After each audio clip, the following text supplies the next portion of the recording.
I think Muslim societies now accept democracy as the form of government most conducive to achieving justice and preservation of dignity and resistance to oppression and so on.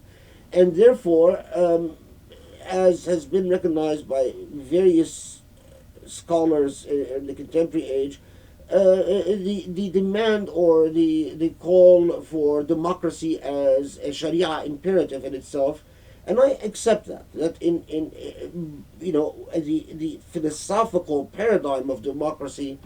I mean, we can then dispute about what procedures are appropriate for what country and in what setting, but fundamentally, we haven't invented a better system of government. And to be more even specific, not just any democracy, but a constitutionalism, a constitutional democracy, which I think is the most offered in terms of the fulfillment of Sharia objectives. The idea of public and private sphere emerged in the 17th century, 18th, and so on, but it quickly became an idea that is highly problematic, problematic historically and problematic in postmodernity and beyond, because of the artificiality of the distinction between these two spheres and this dichotomy and the various beliefs in God's law and in the various rejections of God's law as well should all be welcomed in the public sphere and in the engagements of the public sphere. So I, in the same way that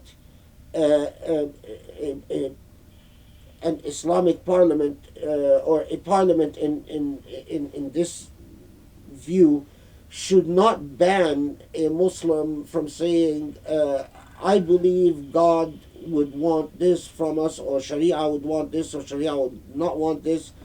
I cannot ban a Christian or a Jew or a Zoroastrian or a non-believer from saying, well, here's my opinion of what God wants or doesn't want. In the same way, I cannot force someone to justify their reasons on the basis of God. I cannot artificially tell someone don't speak unless you talk about how God would feel about things. I cannot do that, because if they don't believe in God, then that has to be accepted as their discourse. I cannot, in the same vein, require a Muslim to require a human being rather to leave God out of the discourse. Both are a very misguided attempt at achieving human dignity, and we go back, and I'll close with the idea of dignity. It is a denial of selfhood, everything within possible and everything within my means to accommodate your commitments and your moral vision so that you can achieve your personhood without, as long as I do not impinge and violate upon the rights of others. This makes Sharia not just core to the purposes of humanity in the age we live in and in the future, but it also makes Sharia core to the dynamics and discourses of democracy and human rights among Muslims and between Muslims and non-Muslims as well.